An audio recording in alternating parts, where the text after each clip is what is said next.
Now, let's say my victim slit her leg, and now direct pressure isn't working, elevation isn't working. We're gonna go to our tourniquet. So this tourniquet, I go ahead and wrap it around her leg, hook it.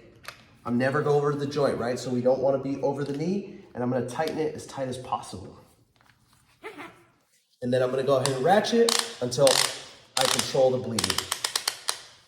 Once I get it tight enough, we're gonna go ahead and stop the bleeding, get her to the hospital, and mark the time here on my little tag to note the time. That way medical staff is aware of how long that this tourniquet has been on. Wanna just keep going?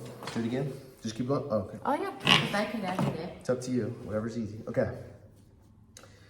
Now, let's say the victim slit her leg and direct pressure isn't working, elevation isn't working.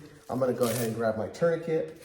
This one, I'm gonna go ahead and secure it right above the wound, approximately 2 inches. We don't wanna go over the knee because then I won't get a proper seal. I'm gonna go ahead and crank it down as hard as I can. Like I said, this is a painful procedure.